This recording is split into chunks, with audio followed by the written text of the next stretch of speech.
Okay, so we are going to confirm that you have everything that you need for today. Okay, so you have your mat down. You have yellow, red, and blue paints. Today we're going to be using the red one. You have a Sharpie. You have your color wheel palette, your nail palette. You have your alcohol. You have a pipette. You have the brush that we cut last week, and then you have the short yellow brush from the same brush set. You have your pliers, your palette, a damping dish, okay, napkin. If there's any of those things you don't have on your tabletop, please make sure to go ahead and grab those items so we can go ahead and get started. We do have a drill today, a fire drill, so we do need to be done by 9:40. So let's go ahead and get started. Okay, these are the things that we're going to be working with this week, including the color wheel sheet that we've already put in our folder. So these things, make sure to store them at the front of your locker bin, your box, so that way you can go ahead and tomorrow when you open your box, you can easily just pull it out, okay? Not that we're going to use all of this stuff today. So, let's go ahead and start here. Now, first and second period, I have already crimped my brush, so mine's already done, but you need to do yours, okay? So I'm going to show you how I did that. If you were to go to a nail supply store and you take your brush and you ask them to crimp it, they're going to charge you anywhere between $25 to $35 to crimp your brush. Some people call prep the brush.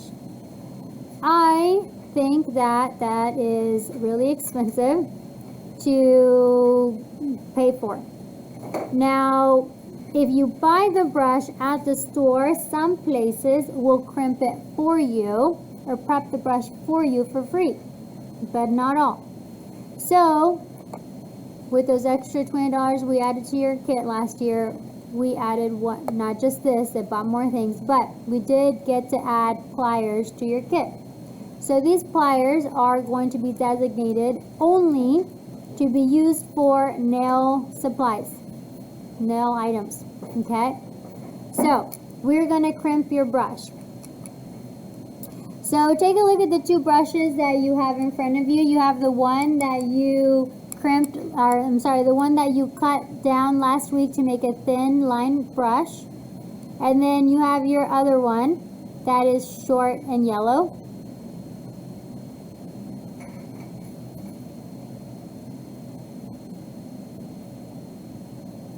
Okay, everybody got it out? Okay. Okay, so if you take a look at the one that you cut, look at the ferrule or the barrel. Depending on who you are, you call it different. It's round. Yeah. Look at the one, the short yellow one. It is also round. Today, you're going to take it from round to flat. Okay, I'm going to show you how. So, take your brush, and you're going to decide what is the top part of my brush and what is the bottom part of my brush. It's round, so just whatever is fine. But there's going to be a top and a bottom. Don't change it once you establish it.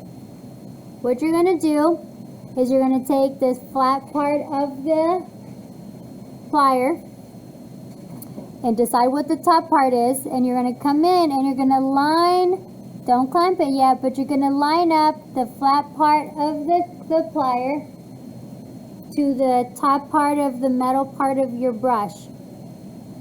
When you are ready, you're going to clamp down hard one time and don't let go. Clamp down hard and firm and don't let go. And then open your pliers and let go. You now have a top and a bottom to that flat brush. And when you clamped it, you might have seen your bristles spread out a little bit because you changed the shape of the position that the bristles are in. So now take that brush and take the top and put it on the bottom, and the bottom put it on the top by rotating the brush. So now the bottom of the brush is now on the top. Don't tilt it slightly over, don't flip it to its side. It's got to be top is top, bottom is bottom, or when you flip it, it's flat, parallel to the floor and the ceiling. You're going to come in a second time. You got to be exact. That's why we use the top surface of your plier to the top bit of the metal part of your brush. You're going to come in and you're going to place it right exactly on the top. You're going to line it up right exactly on the top, and you're going to crimp by smashing it down. You're going to clamp it down just one, get it really nice and hard, and let go. And there you have it. You just saved yourself 25 bucks. This is a cheaper brush. So the cheaper brushes, they charge you less. The more expensive brushes that they know, they charge you more. Okay? So when you turn it on its side, you can now see that it's flat and skinny on the tip. It went from round to flat. Now we all know that when a brush is crimped or when the bristles change, it gives you a different line. So what this brush used to paint, it doesn't paint that anymore. It paints wider when it's flat like that. Okay? Now this is a cheaper brush, so the bristles are not they're kind of wonky on the top, but don't cut them, just leave it alone, it's fine. But what you should do is find yourself some brushes at Walmart, the dollar store, at home that are round and that you can practice crimping. Okay? Get that technique down and get it really good. Now how do you know it's good? When you look at it, the line is horizontal. It's parallel to these lines down here. Okay? When you look at it from the side, it's as even, it's chunky the same top to bottom, and then when you flip it the other side, it's the same in thickness. Okay? And there's only one crimp line, meaning that you pushed it down and you let it go just once. You can't go like this, clamp, clamp, clamp, clamp, clamp, because then you make a lot of lines. When you flip it around, the front line should match the back line. So you got to practice, okay? We are done with our plier, and we are done with this brush. Let's take our damping dish. We're going to take our pipette. You can take your marker at this point and label your pipette alcohol.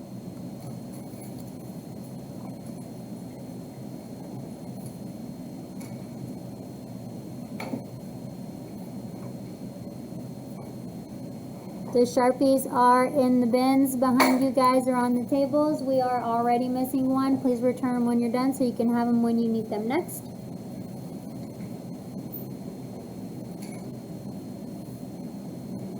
So, when you have your pipettes, you have several in your kit. Alcohol is for alcohol, monomer is for monomer, acetone, maybe a one-time use because it'll melt the plastic depending. It may not melt it the first time, but eventually the plastic will get weak and then it has a hole in it. So I don't love it for acetone, but any liquid, it's a transfer. Okay, so take your alcohol, open it up, kind of tap it on the inside because there's liquid in the straw, place it over the top of your napkin. You're going to take your pipette, careful if it's still wet on where you wrote alcohol. You're going to squeeze the little bubble. You're going to soak up some alcohol and you're going to squeeze it all out in your damping dish. Get as much liquid out as you possibly can. Take your lid, go ahead and seal your alcohol container, and you're done with that container. Take your pipette, wipe it on your napkin. Try to get out as much liquid as you can so that it doesn't get anywhere else. A lot of the times, especially for monomer, I would put this in a Ziploc baggie so it doesn't mess up anything else in case there's still liquid inside. Polish remover, things like that. You're done with this pipette and you can go ahead and put it off to the side. Do know that with plastic, a lot of the times your label with Sharpie will come off, so you'll have to continue to relabel it. Alright, so you now have liquid in your damping dish that should be labeled with your name on it. Okay? Alright, so let's go ahead and we're going to work with our red. We're going to put our damping dish to the side. We're going to work with our red paint. I'm going to show you how to take care of and care for your product properly. Have you ever been to a restaurant and you're going to go get the Valentina sauce or the salsa or the ketchup or crema or something, and like it's crusty at the top? Like you open it and it's crusty around the rim, or just squeeze the bottle out, it's like crusty. You don't know how long it's been crusty like that. They don't clean it. God knows what kind of bacteria is on there. It's just nasty. You would not eat it, right? Okay. Your client, when you're doing nails, is right here. He or she can see everything you're doing. They can see your entire workstation. They can see the eye boogers you have. They can see the gray in your hair. They can see your hair that you have not tweezed out of your eyebrows. Okay? You cannot hide anything from them. When you're doing hair, you can turn the chair. They don't have to see the mirror. You can hide things, but not with nails. So you've got to make sure to keep your setup clean, professional, and organized at all times. Not like the nasty salsa, okay, that's been sitting there for a long time. Okay, take your bottle or container. Anytime we open one of these containers, you tap on the tabletop to make sure that any product that has kind of messed up in there seeps down to the bottom. You're going to tap the top always to make sure if there's anything stuck on the lid, it falls down. And while you're on the tabletop holding the bottom, you're going to open the lid.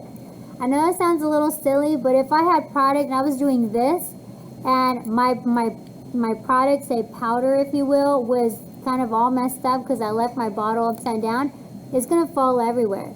So if I have it on the table, I make less of a mess if I open it that way than if I hold it in my hand and open it, okay? All right, take your lid, push it to the side. We're going to go ahead and we're going to take our seal, break the seal, and that's going to go on our napkin. Wipe your finger if you got any paint on your finger. Now, with this particular product, you can see the separation now. Last week I had you guys pack your paints in a little zip baggie and put it upright. So all the product should be down. You really shouldn't have any issues with the product being kind of everywhere because it had the whole weekend to settle. So you're going to take your brush, your second brush, and here you can see it kind of looks like it's messed up, but it's not. It just separated. So what you're going to do is you're going to use the back end. Now this is plastic. I would not use a wooden one because then you can't. It's wood. You're painting it, okay? I'll use a plastic or metal. I'm going to take the back of my brush. I'm going to dip it and I'm going to stir. When you stir, you literally are going like this in a circle. So you are stirring the product so that you can mix the two. Sometimes when you stir too fast, you spill or you create bubbles. Another thing, sometimes it doesn't really work very well because you're just going in circles, so you need to do what we call fold. You're doing this motion, look.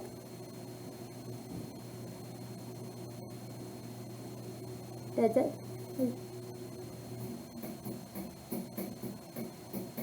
Uh-oh, the air just went out.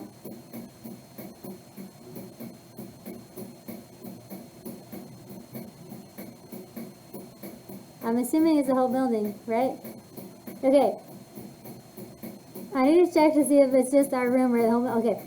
So what you need to do is you need to fold. So you're going to do this motion, look. This motion with your brush and the product. So you're going to take and you're going to fold like this. Turn and fold. Turn the container and fold. Turn and fold. I need to see if that's just our room or I'm assuming it's the whole building. So as the air went out, and you can do it. Hot baby. Is that, I know, I think the air just went out. Because as family, we are aware of the power issues that we are currently having and are working on them. We will update you as soon as possible. Thank you. I don't know if it's my room or, but okay. I hope they fix it. It's gonna be hot. It's gonna be a little distracting, I apologize. Okay, so you're folding the product. Once you fold the product, now you do have to go slow on when you're doing these mixtures because you do create a lot of bubbles. And here you can see maybe 2 bubbles on mine. When you have bubbles in your product, right now it's paint, it's not that big of a deal, but when you go really fast and you get bubbles in your gel, it's really hard because then you transfer those bubbles because of the viscosity, the thickness of the product, you transfer those bubbles onto your nail, okay, and it just makes it harder. Okay, so now let's go ahead, now that you've mixed everything and you see a solid crimson red, you're gonna go ahead and wipe your brush. So you're gonna use the inside, not the top, not the outside, the inside corner of the neck of the bottle, and you're going to rotate and wipe as much product off as you can. Rotate and wipe using the inside corner of your neck of your bottle. You're going to take your tool, you're going to put in your napkin, you're going to fold your napkin, just like when we did face painting, you're going to roll, rotate, and pull to clean your tool. 9:30, ADA attendance reminder. Okay, now that we have that, how do you keep clean your containers? Very important. Take your napkin, right now I'm still using it, but let's say I was about to put it away. Take your napkin and you're going to place your napkin on the side and top of the jar or container or nail polish, and you're going to rotate. And this is keeping the neck of the bottle clean so that when look how much I wiped off. That's a lot. All of that would have been on my, when I closed my container, it would have been all over my lid and it would have gone all over the side of the neck of the bottle. Then if it were glue or gel, it would get stuck shut. And then I wouldn't be able to open it again if it was glue because I just glued my lid to my container. It would get crusty over time, so I would not shut correctly. Then the air gets in it, then my product goes bad. Like your mascara wand, the next time you use mascara, look at your mascara. Look at the neck of the mascara when you open up your mascara. Look at the neck of it. And if it's crusty, if there's buildup of product that's on your mascara, girl, throw it away. There, I guarantee, is so much bacteria in there because the product has been exposed to the air and then everything, the fuzzies and everything. Why would you put that on your eyeballs? You cannot replace your eyeballs. Well, you can, but it's a glass eyeball. I don't know that you want that. Don't, okay? Besides that, you have to throw your mascara away every 6 months. Anything crusty, stay away from it because you know there's bacteria in there. Okay. So let's go ahead and take our napkin and unfold it so that way you don't get paint everywhere. Oops. All right, we're not going to use the blue or the yellow paints today, just the red one. I have not had breakfast this morning, so my hand will be shaky. Super important to make sure that as an artist that you have a steady hand. Having a steady hand means that you have plenty of water in your system so that you're nice and hydrated. Second thing is that you've got to make sure you eat in the morning. Because if you don't have the proper nutrients, your muscles kind of spaz out a little bit and you're going to have a really shaky hand. For a nail artist, guys, you need to have a steady hand. Okay? So please make sure, take care of yourself in the morning. If anything, have some like granola bars with peanuts or nuts if you're not allergic to them. If you are, do oats or granola, but do have something like that in your station or locker at work so that way if you do not have time in the morning to eat, you at least put something in you that's going to kind of calm your muscles down a little bit. All right, so you're going to go ahead and take your thin brush. You're going to go ahead and dip it in your alcohol, let it absorb the liquid. You're going to tap your napkin. You're gonna come. Remember, don't paint the sheet. Paint the plastic. If you need a sheet protector, you can go ahead and go out to the reception area in the salon and then buy the binders in the reception area. There's a tray of tons of sheet protectors. Please help yourself. Grab as much as you need. Okay, so these are drill sheets. These are practice drill sheets. They sometimes are hard to come by. This one I paid for this one. Sometimes you got to take a class in order to get it, and there's some that are good and some that are bad. Not bad, they're not that great. But this is a really good one to get started with, and you'll get more as the time goes. We are not going to have a lot of time in class to practice and play with these, but this is definitely something for you to take home to practice with if it's something that you feel like you want to get better with, okay? All right, so what we're going to do is after you took your brush and you soaked it in your alcohol for a little bit and let your brush kind of settle in, you're going to tap it over the top of your napkin. Then what you're going to do is you're going to take your brush and you're going to place it inside of your red paint. And you're just going to sway back and forth, maybe even in circles. And you're going to allow it to soak. You want to load your brush and soak up that paint. Now, if I were to pull my brush out, I'm going to put it just right here. Look how chunky that is. It's super chunky. It's going to give me a really thick line. And I need a thin line. So what I'm going to do is I'm going to place my brush on my practice palette. And I'm going to swipe down to get rid of product until I get a nice thin line. Once I do that, we're going to work on the second line here. I'm going to put my pinky down for support and steadiness. I'm going to go ahead and wipe gently, steady hand from one side to the other. Teachers, could you help us by sending one reliable student to the attendance office to get a third period roster? Teachers, could you send one reliable student to the attendance office for a third period roster so we can make attendance for today? Thank you. Okay, so if you will go ahead and go from one end to the other end, okay? And your goal is to cover the black line with red, but to only touch the black line. Do not touch the white part of the page. In other words, you need a super thin line. So if you push your brush too much, remember that when you face painting, when you push the brush, the bristles open and they fan out, giving you a thicker line. So you need to barely touch the brush on the paper. Now keep working and keep doing the rest of the lines that you see there. Keep practicing. I'm gonna tell you a few pointers. Whenever you are going through the practice sheet, when you're going through that, you need to understand a few things, okay? You keep working, okay? You need to understand a few things. When you are hungry, when you don't have enough water, or when you don't have, the proper nutrition in you, your muscles don't work properly. Okay?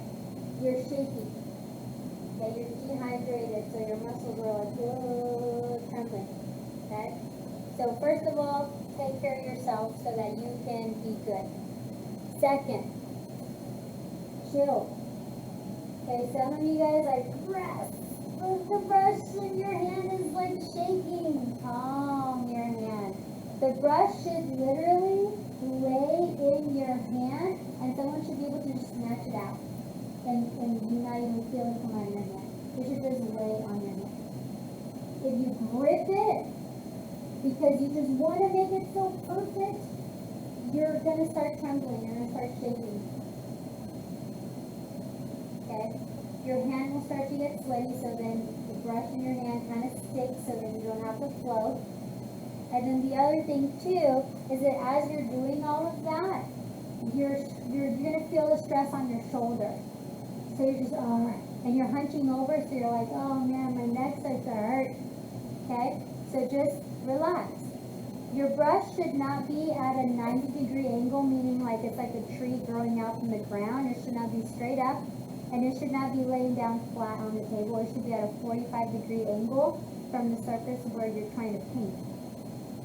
So if it's too stood up, you're using it like a pen. You're not holding a pen, you're holding a brush. You don't hold it the same way. Okay? If it's too flat, pick it up. Gives you a better angle.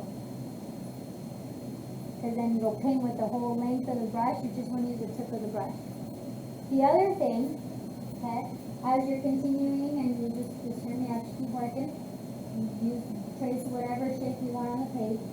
As you're continuing, okay, remember you're working on a flat surface. The nail is curved from front to back and side to side, and it's 3D. So it's very different. So practice on paper first, but you also have to practice on nail tips because it's very different painting on paper and painting on a three-dimensional object that has a pulse, right? People move. Okay. These are practice sheets. They're drill sheets. You take them, put them in a shoe protector or laminate them, and you practice and practice and practice until you can do it with your eyes closed, upside down, and with your hand tied behind your back. Okay. The other thing, if it is that you're brushing your brush across the sheet, and dang man, that you keep touching the white. You keep touching the white. Okay. If you ate, if you're good, all of that, and we're all good, then take a look at your brush. Remember I said you need to cut down to have at least 5 to 10 bristles? If you want a really fine line, and with the brush that you have right now, you still don't get a fine line, that simply means that you have too many bristles in your brush, and you need to cut some more. I was able to take it. I was able to, but she said, I know, she said safety, and I just told her to go grab it.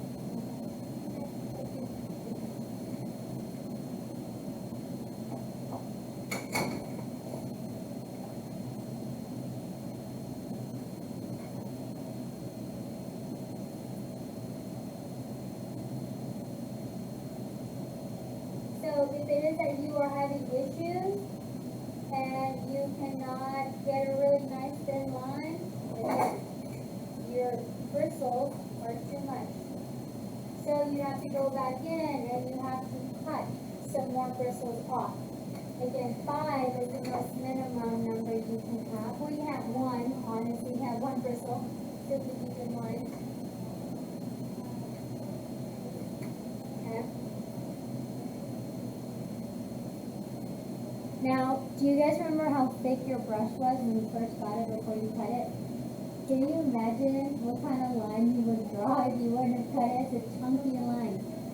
The other thing I want you to remember is that whenever you're using the brush, okay, even if you have 5 bristles, when you push the brush down, the bristles spread out and they fan out. When they fan out, it gives you a thicker line. And if it gives you a thicker line, then you're definitely not going to be able to stay on top of the glass. Okay? So you got to really be gentle. Eat, take care of yourself, drink plenty of water, stay hydrated so your muscles are good. No, you're not shaky. Take your pinky and put your pinky down. Make your pinky kiss the table. And it's going to give you a good stability, good point to stabilize yourself. The pinky always gets to be on the client anyway when you're working on the client. Okay? Make sure you have a really thin brush or really thin lines. Thicker brush, thicker line. Make sure you're not gripping the brush. Don't grip the brush. It should flow in your hand, and someone should be able to slip it right out and they could just take it from you, not you're gripping. Any questions about how this goes? Again, the coloring packet that I gave you last year, that is super helpful to allow you to be prepared with the muscle memory and flow of your hand to do these line works. Okay, so what we're going to do is I'm going to show you cleanup. I'm just going to show you how to do the cleanup. You can keep working until the bell rings. It's totally up to you. You're going to take your brush, you're going to dip it in your alcohol, and you're going to let it soak in there for a little bit. and you're gonna wipe your napkin, your brush and your napkin. You're gonna take your napkin and you're going to turn and rotate your product to clean the rim and the neck of the bottle before you close your container. Now that it's unsealed, keep it upright for sure. If you need a Ziploc bag, they're off to the side. You're going to take your paper towel and you're going to flip over your damping dish, and it's going to soak up all of the product. You're going to take and pop it inside, rotate and clean, and then you're going to hover over and clean your palette, and you're done. I would not use acetone on this palette simply because it's made out of plastic. It's not an actual stone, so it would mess it up. So just FYI. And then you can just wipe your page as well. Page, definitely do not use acetone. It would definitely ruin that plastic.